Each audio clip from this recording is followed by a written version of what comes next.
I'm not a doctor, as you possibly have found out. I'm not a doctor, but I'm a person with common sense. I'm not a doctor, but I have common sense. There are promising therapies. And that would be it's called Remdesevoir.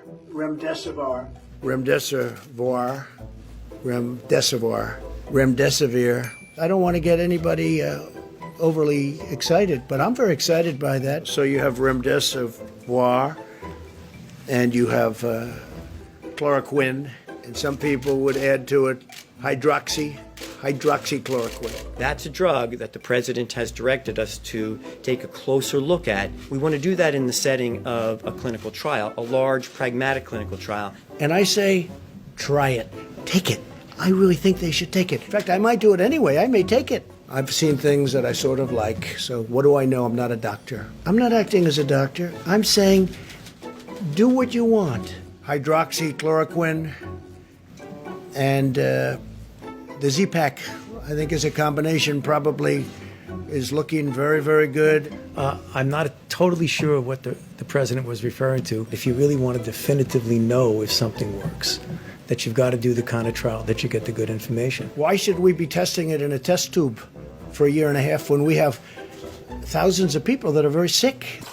The vaccine does have to be tested for a long period of time because you can't give, thousands, millions of people a vaccine and it turns out to be dangerous. It's tested in the sense that it doesn't kill you. What we don't know is when you put it in the context of another disease, whether it's safe. Fundamentally, I think it probably is going to be safe, but I like to prove things first. I'm not a doctor.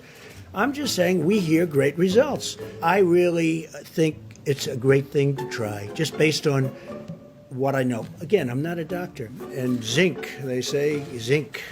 You should add zinc. So you add the zinc. Dr. Fauci said there is no magic drug for coronavirus right now, which you would agree.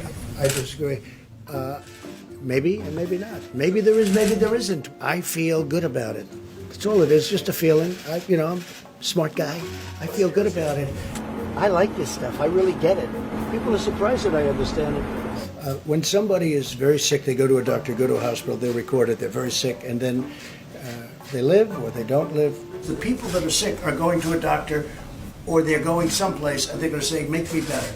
Every one of these doctors said, how do you know so much about this? When you look at these hospitals, the amount that they order, you almost say, how could they possibly use so much, whether it's masks or the protective gear? Why aren't they able to use that mask a second, third, fourth time? If you take a solid flu vaccine, you don't think that would have an impact or much of an impact on corona?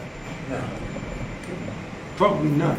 There's a study out there that says people that have lupus haven't been catching this virus. No, maybe it's true, maybe it's not. Young people seem to be, you can't say immune to it, but they're certainly, the numbers are very small. We're ordering a lot of supplies. We're ordering a lot of different elements of medical. I think they're going to start the process of giving the drug through mouth. We're going to continue. It's going to disappear. One day, it's like a miracle. It will disappear. And from our shores, it could get worse before it gets better. Could maybe go away. We'll see what happens. Nobody really knows. Don't forget the doctors. If it were up to the doctors, they may say, let's keep it shut down. Let's shut down the entire world.